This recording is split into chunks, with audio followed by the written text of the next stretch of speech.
Assalamualaikum warahmatullahi wabarakatuh. Salam sejahtera buat kita semuanya. Om Swastiastu, Namo Buddhaya, salam kebajikan, Rahayu, Rahayu, Rahayu. Sedulur-sedulur dimanapun panjenengan berada, berjumpa kembali bersama Mas Fian Production. Tentunya di kesempatan saat ini, semoga sedulur-sedulur semuanya sentiasa mendapatkan keberkahan, kesejahteraan, kebahagiaan, serta dijauhkan dari segala mara bahaya. Dan tentunya dipermudah dalam segala urusan. Sedulurku, dimanapun panjenengan berada, sering dalam bahasan-bahasan spiritual, kita mendengar yang namanya Kundalini.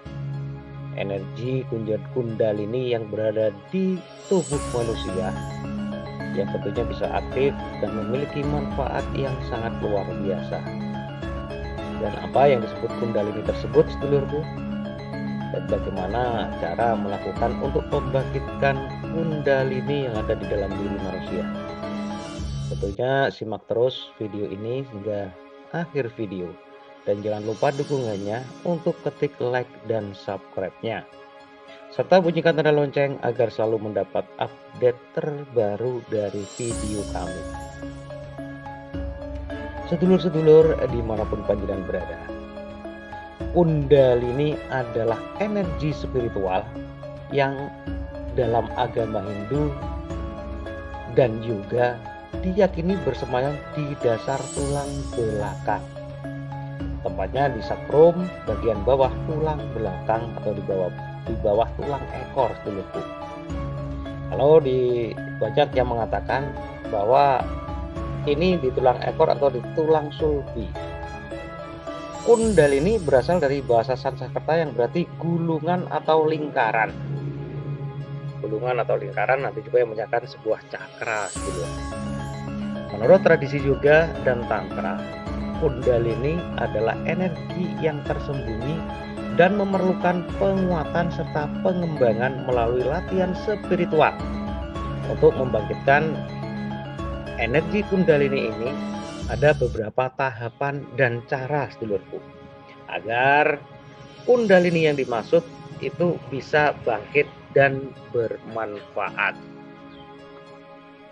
Untuk tata caranya untuk membangkitkan Kundalini tersebut tentu sangat banyak tata caranya, sedulurku. Perlahan kita akan mencoba membahasnya. Semoga pembahasan nantinya bisa bermanfaat. Untuk membangkitkan energi Kundalini, untuk persiapan yang pertama, satu adalah pembersihan diri. Dilakukan baik pembersihan secara fisik, mental, dan dengan cara spiritual melalui meditasi. Atau juga bisa juga dilakukan dengan cara berpuasa. Sebelumnya melakukan pembersihan diri baik secara dohir maupun secara lahir. Bersih di sini tentunya bersih dari segala kotoran yang ada di tubuh kita, suci diri, juga bersih dalam pikiran dan hal-hal kotor yang ada di pikiran kita. Jadi persiapan pertama adalah melakukan persiapan pembersihan diri. Dan yang kedua, persiapan yang kedua adalah pengembangan kesadaran. Tingkat kesadaran diri melalui refleksi, meditasi, kontemplasi, dan lain sebagainya. Ini adalah salah satu kesadaran diri, membangkitkan sebuah kesadaran. Persiapan yang ketiga adalah pembangunan disiplin.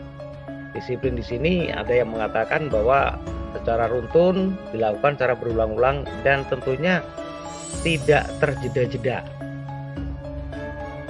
Membangun disiplin diri melalui latihan yoga atau latihan pernafasan dan meditasi. Pernafasan dalam bahasa Sanskerta disebut pranayama atau teknik pernafasan.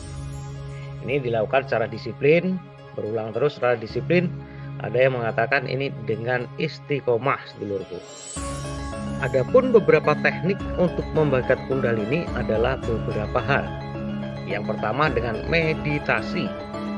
Fokuskan pikiran pada titik antara alis, mata, atau dasar tulang belakang. Dalam meditasi tersebut, kita mentitik beratkan atau memfokuskan pikiran kita di antara tempat tersebut, titik di antara alis dan mata, serta dasar tulang belakang. Ini adalah teknik meditasi untuk membangkitkan kundalini. Kemudian yang kedua, tekniknya adalah teknik pernapasan atau juga dengan pranayama. Bisa pernapasan dengan segitiga. Segitiga yang dimaksud adalah menghirup napas hitungan 5 kali, menahan 5 kali, dan mengembuskan secara. Juga bisa dilakukan dengan pernapasan menarik nafas, menahan di perut, menahan di dada, kemudian lepaskan, dilakukan setelah berulang-ulang dengan hitungan tertentu. Teknik pranayama atau teknik pernapasan ini biasanya dengan cepat bisa membangkitkan energi kundalini. Dan berikutnya adalah yoga. Yoga adalah cara yang ketiga. Biasanya yoga ini dilakukan dengan menitik beratkan konsentrasi, melepaskan segala kepenatan, hampir sama dengan meditasi, dulurku. Dan teknik yang berikutnya, yang keempat, kita bisa menggunakan mantra tertentu. Misalkan waktu kita mau bermeditasi dengan mengucapkan Om, Om, Om, atau juga bisa dengan menyebut kundalini dalam batin untuk membangkitkan energi tersebut. Karena setiap ucapan yang muncul dari diri kita, apa yang kita pikirkan akan mengeluarkan vibrasi dan energi yang akan ditangkap oleh apa yang akan kita tuju, sedulurku. Dan kemudian teknik berikutnya ini adalah melalui visualisasi.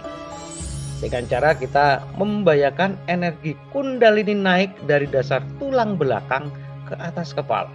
Kita visualisasikan, kita rasakan seolah-olah ada sebuah energi yang naik dari dasar tulang belakang atau tulang sulbi sampai di ubun-ubun. Kita visualisasikan, kita rasakan, dan kita nikmati sensasinya, sedulurku.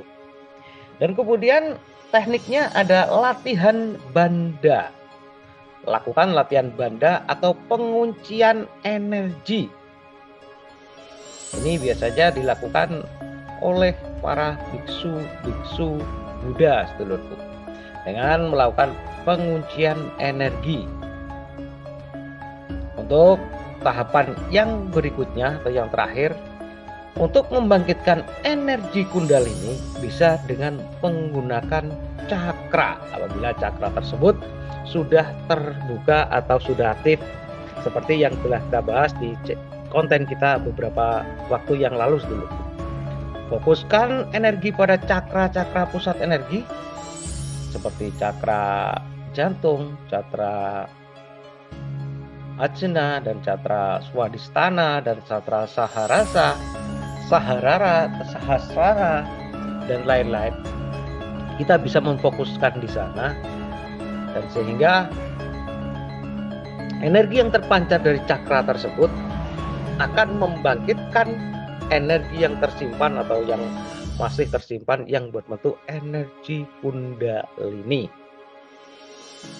Sedulur-sedulur, itu adalah teknik untuk membangkitkan kundalini sudah kita bahas. Tapi peringatan ya buat sedulur-sedulur, apabila ingin mengaktifkan energi kundalini, alangkah lebih baiknya kita harus berkonsultasi dengan guru spiritual yang tepat. Guru yang bisa membimbing kita untuk bisa melakukan teknik-teknik tata cara untuk membangkitkan kundalini tersebut. Dan berikutnya, jangan memaksakan diri, sedulurku. Karena sesuatu yang dipaksakan tidak baik. Kalau memang belum siap secara lahiriah dan batiniah, jangan dipaksakan. Yang ketiga, kita harus memahami risiko, sedulurku. Karena kundalini yang tidak terkendali bisa menyebabkan kecemasan, insomnia, juga gangguan mental. sering berhalusinasi, dan tentunya sangat kurang baik. Kita harus memahami tersebut, dan juga kita harus juga menjaga keseimbangan antara energi spiritual dan kehidupan sehari-hari. Untuk kesemuanya itu, alangkah baiknya buat panjenengan semuanya mengkonsultasikan atau mencari guru spiritual yang tepat agar langkah-langkah serta apa yang panjenengan inginkan bisa tercapai dan maksimal serta tepat sasaran. Baik sedulur-sedulurku dimanapun panjenengan berada, untuk pembahasan energi Kundalini kiranya cukup sekian saat ini. Semoga bermanfaat. Mohon maaf bila ada kekurangan. Semua kesalahan adalah milik kami dan kebenaran yang hakiki adalah milik Tuhan Yang Maha Kuasa. Saudaraku dimanapun panjenengan berada, cukup sekian. Wassalamualaikum warahmatullahi wabarakatuh. Rahayu.